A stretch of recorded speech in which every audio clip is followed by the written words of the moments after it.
السلام عليكم، ازيكم عاملين ايه؟ يا رب تكونوا بخير. اللهم صل وسلم وبارك على سيدنا محمد وعلى اله وصحبه وسلم. النهارده هعمل صينيه سمك، والطريقه دي انا عملتها قبل كده على القناه، وهحط لكم اللينك بتاعها في صندوق الوصف. هعمل طريقه مختلفه للرز. جبت حله وفيها زيت وقطعت فيها بصله بالشكل ده وهحمرها. بعد كده هبشر جزرايه وهحطها فيها وهقلبهم مع بعض لحد الجزر ما يتغير اللون بتاعه شوية.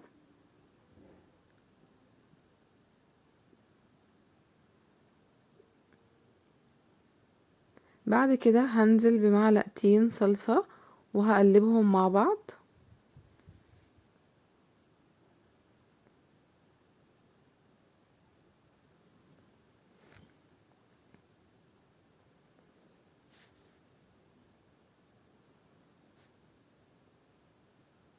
الطريقة دي في الرز جميلة جدا، وجربوها وقولوا لي ايه رأيكم. وما تنسونيش في اللايك والاشتراك في القناة وتفعيل الجرس على الكل علشان يوصلكم كل جديد مني ان شاء الله. وكمان حطيت مية، زودتها مية بقت بالشكل ده كده. هحط فيها ملح وكمون،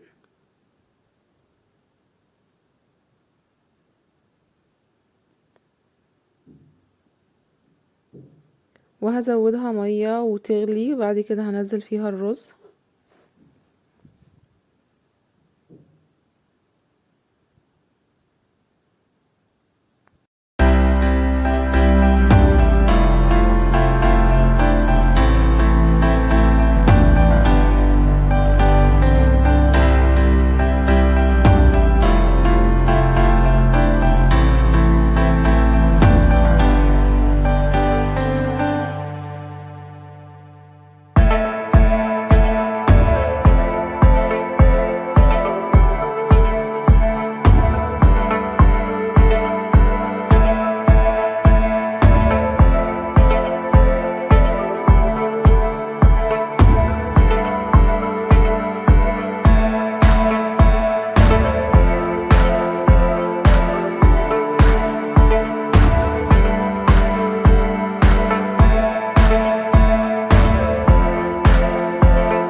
وهنا عملت باستا فلورا، كوبايتين دقيق ونص واتنين بيضة ونص كوباية سكر وكوباية الا ربع زيت ورشة ملح وفانيليا ومعلقتين كبار بيكنج باودر.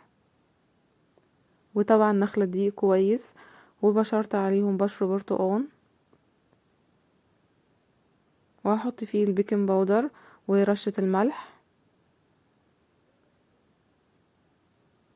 حبيت اجربه بشر البرتقان. وكمان حطيت في الخلاط نص كوباية عصير برتقان.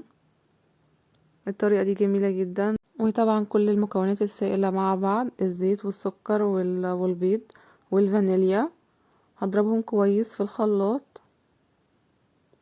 بعد كده هضيف نص كوباية عصير برتقان.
وهنا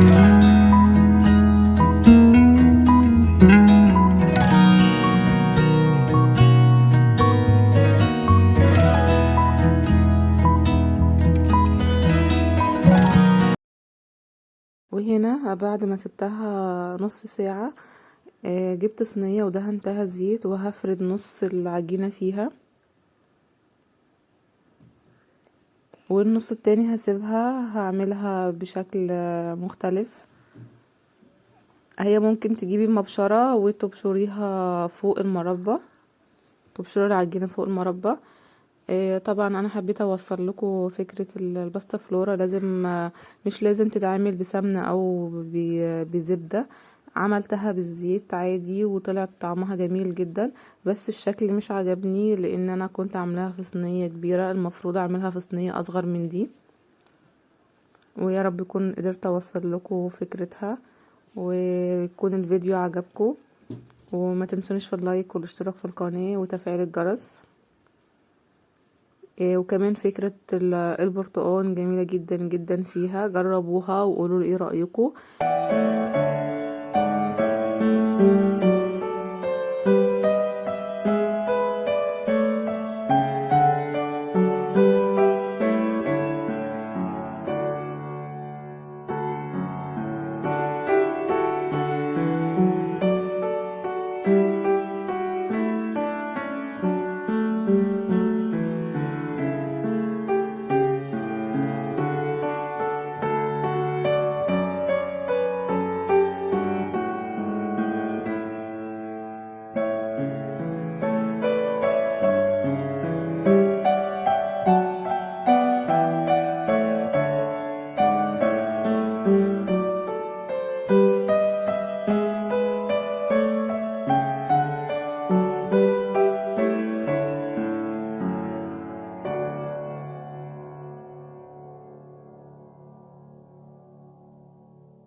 كمان حبيت ان انا اغير فيها واجربها بالموز والتفاح.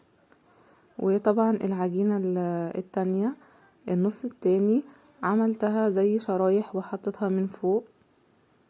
انا كان بصراحة الشكل كان عاجبني جدا، بس لما دخلت الفرن طلعت شكل تاني. انا المفروض كنت عملتها في صينية اصغر، الشكل كان هيطلع احلى.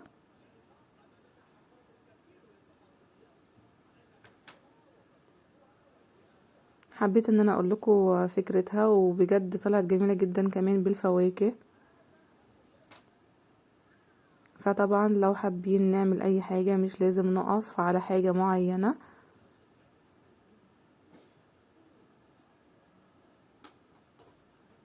يا رب تكون عجبتكم، وما تنسونيش في اللايك والاشتراك في القناة وتفعيل الجرس على الكل علشان يوصل لكم كل جديد مني ان شاء الله.